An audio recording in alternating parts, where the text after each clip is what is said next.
I'd say if no one's familiar with the Metal Gear Solid 3, this is basically people say this is the best one. After playing it a couple times, I'll admit to that. I would actually consider this one the best one, even though I still haven't played all of the Metal Gear Solid games. But yeah, this one I really like.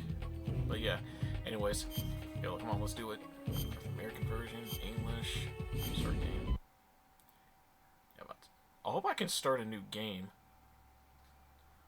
Yeah, I'm gonna do a new game on this playthrough.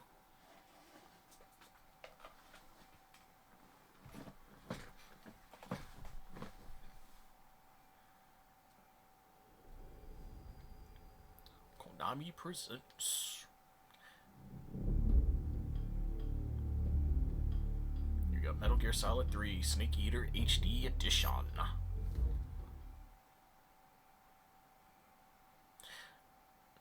Okay, so I remember the Metal Gear Solid HD collection came out back 2011.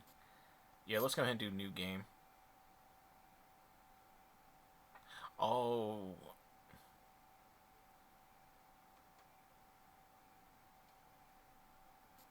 We do Metal Gear. If I remember Metal Gear Solid 2, I think he wears like a mask that resembles Raiden. Yeah, let's do that one. Let's go ahead and do normal. After the end of World War II, the world was split into two, East and West.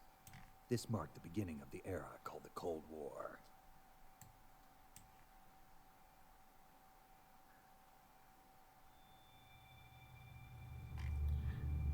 Konami presents.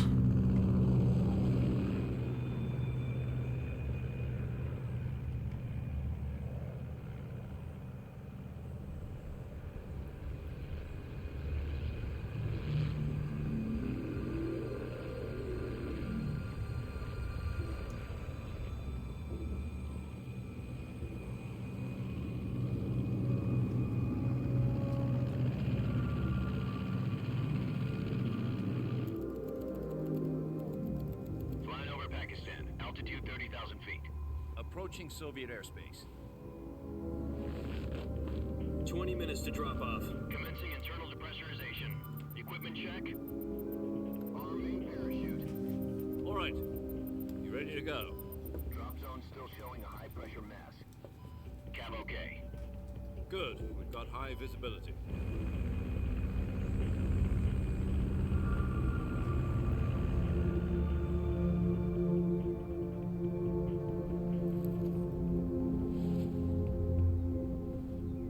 Cigar. Connecting oxygen hose to interior connector. Put on your mask.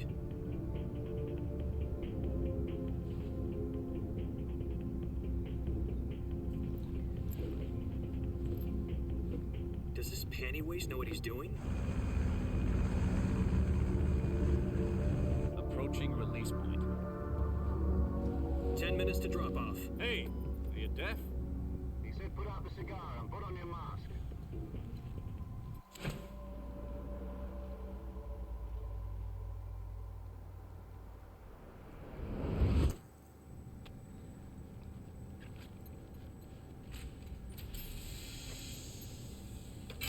Depressurization complete. Checking oxygen supply. 6 minutes to drop off. Opening rear hatch.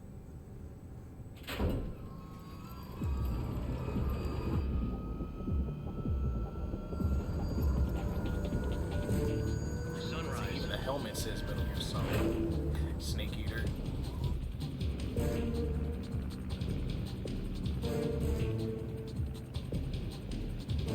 External temperature minus 46 degrees Celsius. 2 minutes to drop off. Stand up. You'll be falling at 130 miles per hour. Try not to get frostbite from the wind chill. 1 minute to drop off. Move to the rear. Activate the alarm bottle. This is one for the history books. The world's first halo jump. 10 seconds to drop off. Stand by. Status okay. All green. Prepare for drop off. Countdown. 5, 4, 3, 2, 1. Spread your wings And fly. God be with you.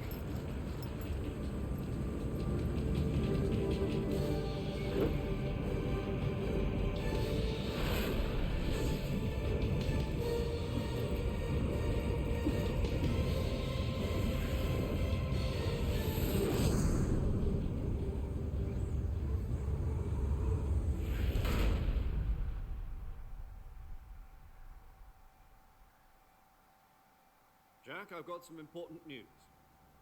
The head of the CIA has finally given us the green light for the virtuous mission. Virtual mission? No, the virtuous mission. The future of our Fox unit depends on it. If it succeeds, we'll be officially organized into a unit.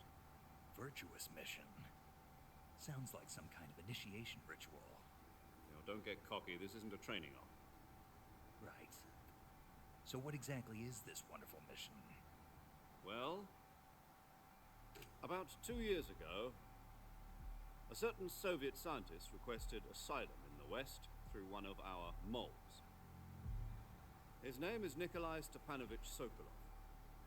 He's head of the OKB 754 Design Bureau, one of the Soviets' top-secret weapon research facilities, and the East's foremost expert on weapons development.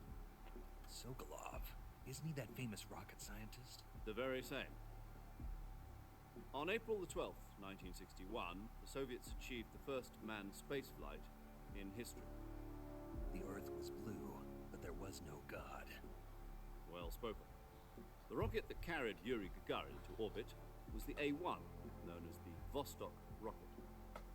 Sokolov is said to be the man most responsible for the multi-engine cluster used in that rocket. After Gagarin's flight, Sokolov left rocket development to become the head of the newly established Design Bureau.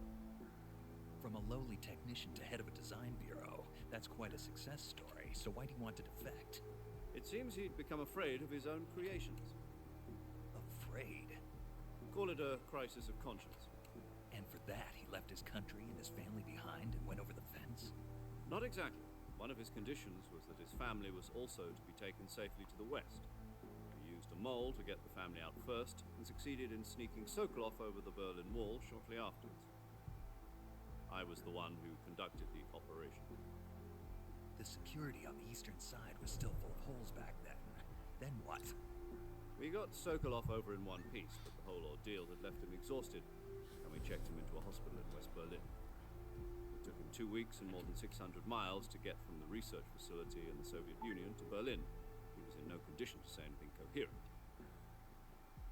And it was only a week later that we had something much bigger on our hands. The Cuban Missile Crisis.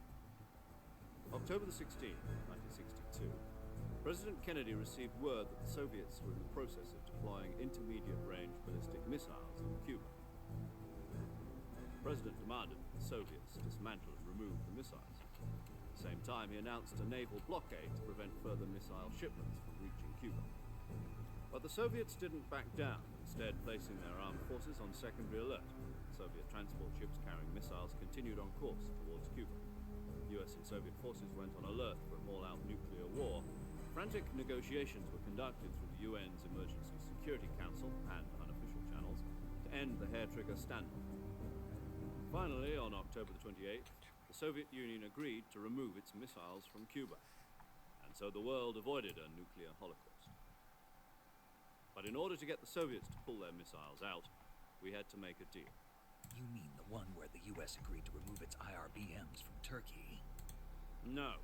The Jupiter IRBMs deployed in Turkey were obsolete, and we were going to get rid of them anyway. They had no strategic value whatsoever to either the US or the Russians. The Turkey deal was a ruse, a cover story that was fed to the other intelligence agencies around the world. So what did the Russians really want? Sokolov. They wanted us to return Sokolov. You mean the Soviets pulled out of Cuba just to get their hands on Sokolov? That's right. What the hell was he working on? At the time, we had no idea. We were running out of time. It was either give up Sokolov or risk full-scale nuclear war. In the end, we had no choice. President Kennedy gave in to Khrushchev's demand. The next day, I got Sokolov out of the hospital, handed him over to agents on the eastern side. Sokolov kept on screaming, "Save me," until he disappeared from my sight. Then a month ago, we received some new information from one of our moles. About Sokolov? Yes. He was taken back to the research facility and forced to continue working on the weapon in question under KGB supervision. What's more, it's on the verge of completion. So what kind of weapon is it? Something to do with space rockets? No, missiles. Same technology. I guess you're right. We don't know the details, but it appears to be a new kind of nuclear device. For half a year now, the Soviets have been conducting frequent nuclear tests at Semipalatinsk. Something to do with the weapon, I assume. We're talking about a secret weapon so big that Khrushchev was ready to pull out of Cuba to get it back. Is Sokolov still in the facility? No. According to our intelligence, he's in Selino-Yarsk, a place in the mountains about 3 miles to the west that's known as the Virgin Cliffs. The Virgin Cliffs. Nice name for a virtuous mission. They moved him there just recently. Why?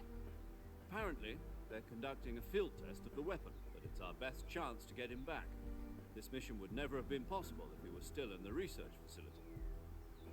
This is our last chance. Sokolov must have known that too when he contacted us.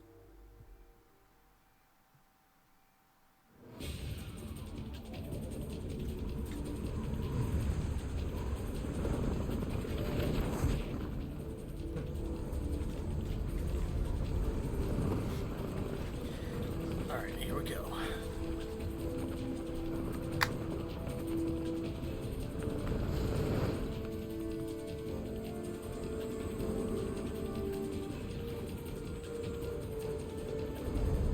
Listen up, Jack. Your mission is to infiltrate Selino-Yarsk in the Soviet mountains, ensure the safety of Sokolov, and bring him back to the west.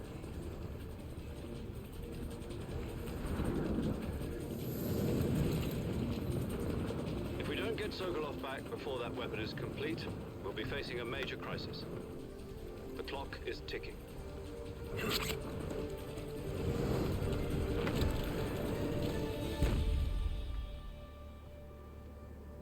Once we've confirmed the rescue of Sokolov, stand by at the recovery point. A recovery balloon will be dropped at that point. Helium will be pumped into the balloon to inflate it. The process takes about 20 minutes. Once it's complete, the gunship's arm will latch onto the balloon and pull it up. The Fulton surface-to-air recovery system. I'm familiar with the theory. Take it easy. It's been combat-proven. Do you think Sokolov is up to it? The shock will be less than during a parachute jump, and the arm can handle up to 500 pounds. So you're planning on going over the border in a single combat talon? She's equipped with 2 6-barrel 20mm Vulcan cannons, as well as 2 40mm machine guns. Sounds like she could hold her own against a battalion of tanks. Even with the fuel in the reserve tank, we're facing a 4-hour time limit. If all goes well, it shouldn't take more than a few hours. Home in time for dinner. But if anything goes wrong, You'll be eating dinner, breakfast, and all the rest of your meals in the jungle.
Oh yeah.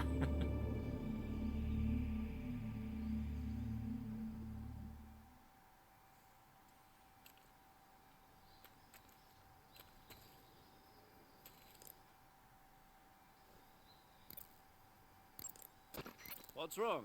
You were expecting something different? Now, go and find Sokolov and get him out of there.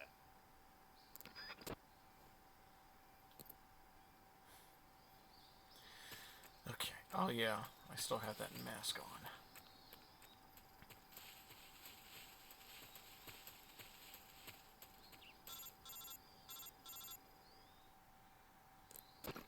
Do you copy? You're already in enemy territory, and somebody might be listening in. From here on out, we'll be using code names to refer to each other. Your code name for this mission will be Naked Snake. I'll be referring to you as Snake from now on. You're not to mention your real name. Snake? What, you don't like snakes? What do you mean? You've eaten one before, haven't you? In survival training? I'm glad to hear that. I don't know if I'd ever order one in a restaurant, but... Be careful, you might not have a choice. What about you, Major? What should I call you? Let's see. I'll be Tom. Call me Major Tom. Oh, and Snake. Yeah, The crew isn't watching anymore. You can take off the disguise now. good idea. This isn't right. Time for the snake to shed his skin.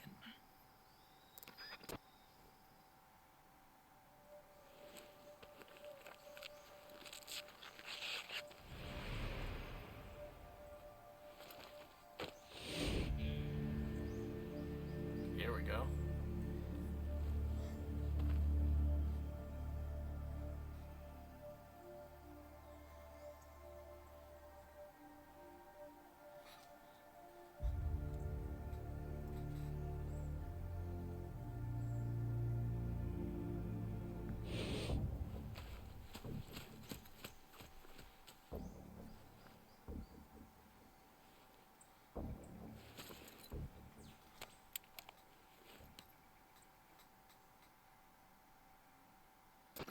Can you hear me, Major Tom? This is Snake. Kept you waiting, huh? This will be a sneaking mission. You must not be seen by the enemy. You must leave no trace of your presence. Is that clear? This kind of infiltration is the Fox unit's speciality. In other words, weapons and equipment are procured on site. That goes for food as well. You're completely naked, just as your name implies. Great. Now I see why you asked me if I like snakes. I suppose calling me Snake was your idea of a joke, too. No, there's a good reason for that. I'll tell you later when the time is right. Gotcha. Getting back to the subject, how exactly am I supposed to feed myself? You've been issued a knife and a tranquilizer gun. Use them to hunt for food. You'll also find some medical supplies in your backpack. Yeah, about the backpack. I lost it in a tree on the way down. I see. Well, you'd better go back and get it then. You know where it is? No problem. I can see it from here. It's stuck on a branch. To climb a tree, stand in front of a tree that's covered in ivy and press the action button. I'll be monitoring your progress over the radio. We can't risk violating Soviet airspace, but I'll be in the gunship. My frequency is 140.85. I'll give you a call if I need to talk to you. If you need to talk to me, use the send function. Okay, Snake, go get your backpack. Alright, let's get it. Alright, oh, here we go.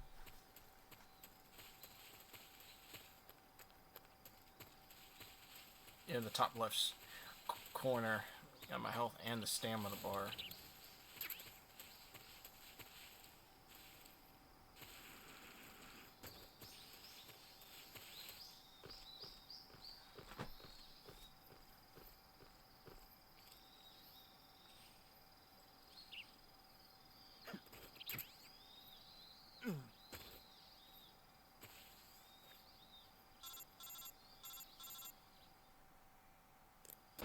I see you've retrieved your backpack, Snake. To equip a weapon, it's necessary to take it out of your backpack. In the survival viewer, choose Weapon from the backpack. Your available weapons will be displayed in a window in the upper left. From that list, choose the weapon you want to equip and press the Enter button. For other equipped items, just do the same thing from Item. Got it. Use the survival viewer backpack. Yep, that's right. Survival is fundamental to this mission. After you've been out in the field for a while, your stamina will start to drop. If your stamina gets too low, it'll affect your performance. You won't be able to shoot accurately, for example, and your wounds won't heal as smoothly. Keep an eye on your stamina so you don't run out. To recover lost stamina, you can hunt for local flora and fauna. You can use either your tranquilizer gun or your knife to hunt. My only weapon is a Mark 22 Hush Puppy tranquilizer gun? That's right. It's been fitted with its own suppressor. However, the suppressor will deteriorate every time you fire. Once its durability reaches 0, the noise suppression effect will be gone. So don't get too trigger happy with it. The suppressor's durability is shown in the icon. Any weapons and equipment beyond what you're carrying now, you'll have to find as you go. I have to find my own weapons and equipment? Whose crazy idea was this anyway? Solo covert actions are standard Fox operating procedure. You can't leave any traces of your presence. No weapons, equipment, footprints, sweat, or bodily waste. The same goes for bullets and cartridges, too. Your presence in enemy territory is already a violation of international conventions of warfare. There aren't supposed to be any American soldiers in Russia. It could spark an international incident. You can't let anyone see you. You can't let the enemy know you're there. This is a stealth mission. You're a ghost, Snake, in every sense of the word. And there'll be no rescue if you're captured. The military and US government will deny any involvement in the affair. Then I'll just have to take care of myself, huh? I'm afraid so. You've been given a fake death pill for that purpose. SIS guidelines stipulate that soldiers on covert ops like this one be issued a potassium cyanide capsule. Tape it to your body so you can take it when you need to. How generous of you. Use it if you're taken prisoner by the enemy. It'll send you into a state of false death for a short time. Fooling them into thinking that I'm really dead.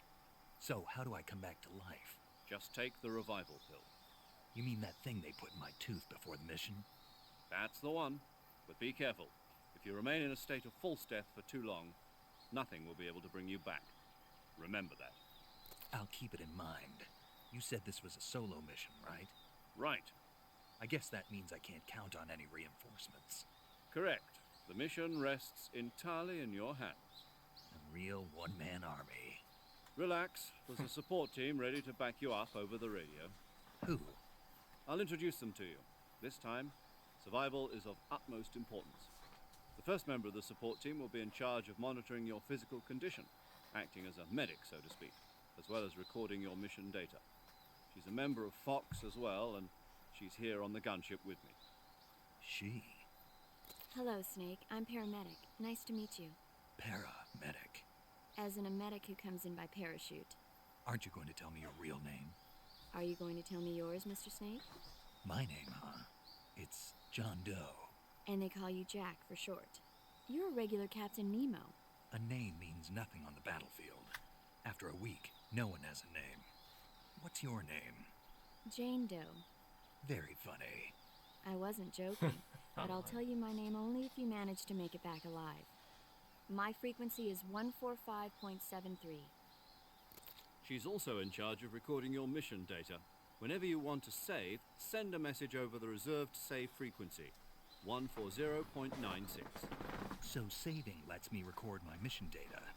That's right. It also records the state of your health. Good to know. There's one more person I want to introduce you to, Snake. Huh? Speaking of snakes, you remember the boss, don't you? A legendary soldier and your mentor. Actually, it was the boss that got the DCI's authorization in the first place. She's going to be serving as Fox's mission advisor. The boss is? She also helped me plan this mission. She and I were at SAS together. Jack, is that you? How many years has it been? Boss? That's right. It's me. Talk to me. Let me hear your voice. It's been 5 years, 72 days, and 18 hours. You've lost weight. You can tell just by the sound of my voice.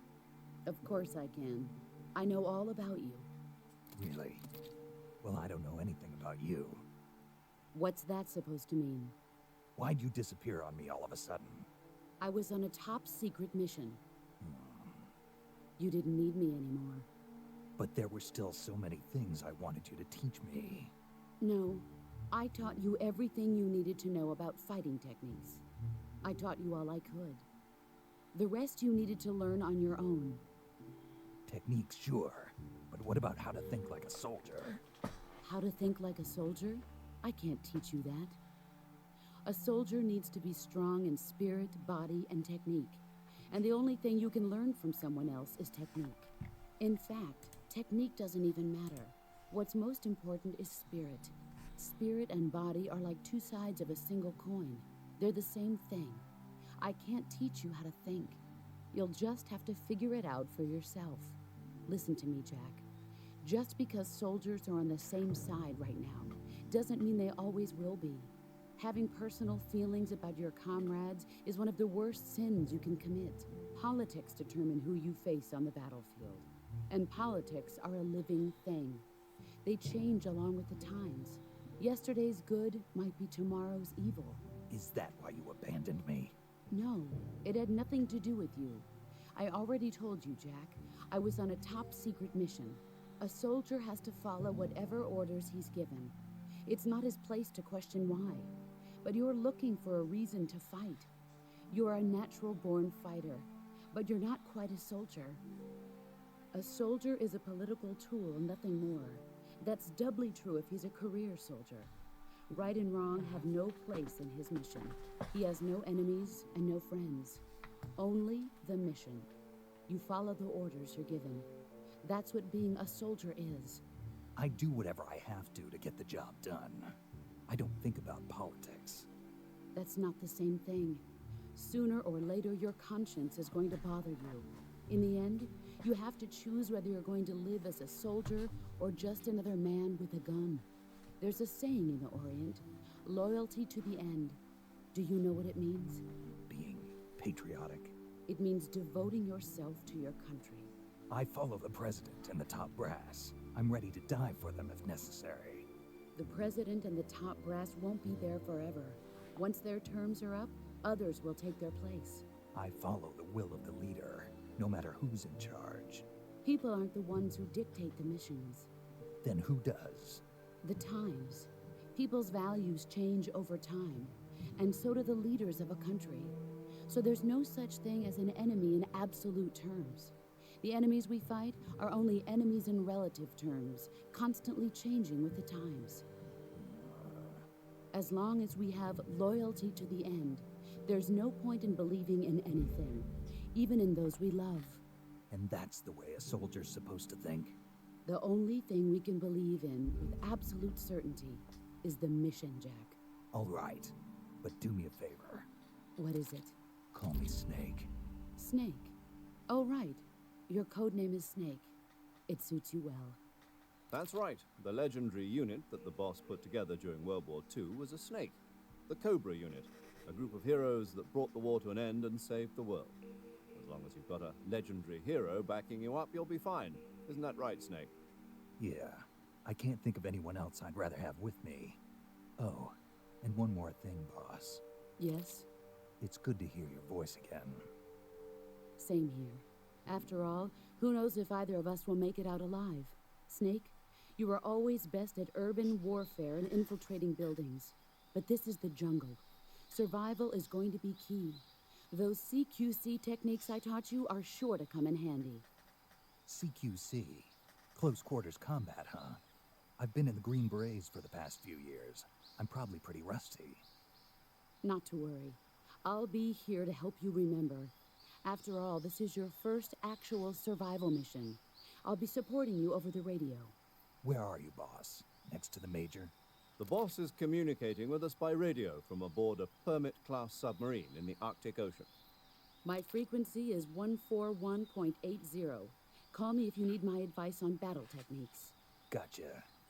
Your mission is to retrieve Dr. Sokolov.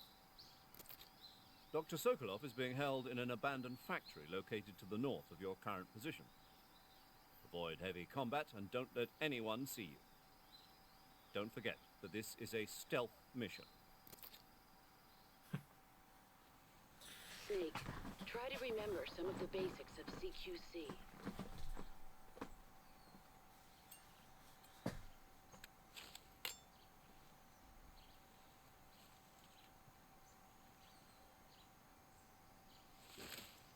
Commencing virtuous mission now.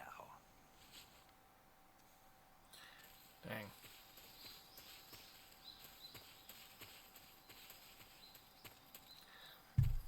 I'll do the best I can.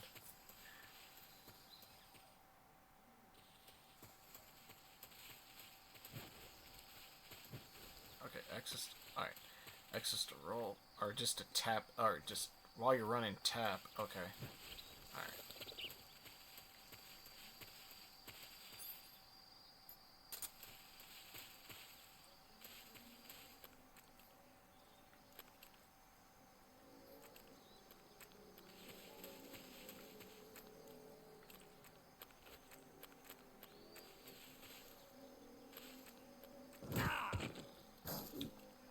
Yeah, I shouldn't have done that.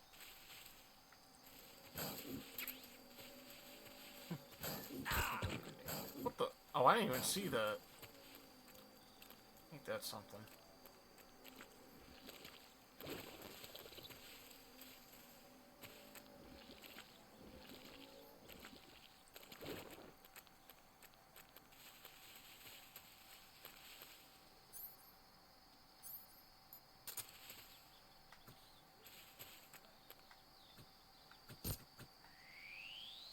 I'll take get that snake.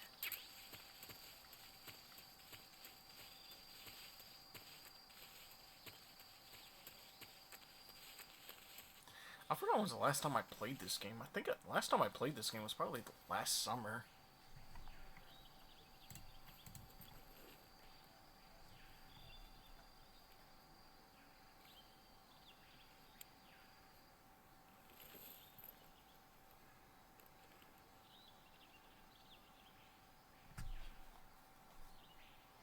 Major, I've spotted 2 enemy soldiers. They're probably KGB troops sent to guard Sokolov.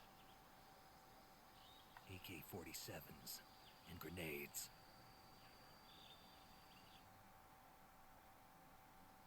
Snake, your presence in Soviet territory is already a violation of international law. We can't let the Kremlin find out that the CIA and the American government are involved. Contact with the enemy is strictly prohibited. Don't engage them in battle either. This is a stealth mission. Got that? The Major is right. The point of this mission is to sneak through the jungle without being seen. The success of the mission depends on how well you use your camouflage. Change your camouflage by selecting Camouflage from the Survival Viewer. The Uniform option lets you pick your uniform, while the Face option lets you change your face paint. Choosing camouflage that blends in with your surroundings will help you conceal yourself more effectively. Also, don't forget that anything that moves will stand out in the jungle. If you just stand up and run around like an idiot, you're bound to be spotted. But if you crawl instead, you should be able to sneak by without being noticed. You can see how effective your camouflage is by looking at the Camo Index. The Camo Index shows how well your current camouflage blends in with the surrounding area. The higher the value, the harder you are to spot, and vice versa. The key is to make yourself one with nature. Keep that in mind as you go along, okay?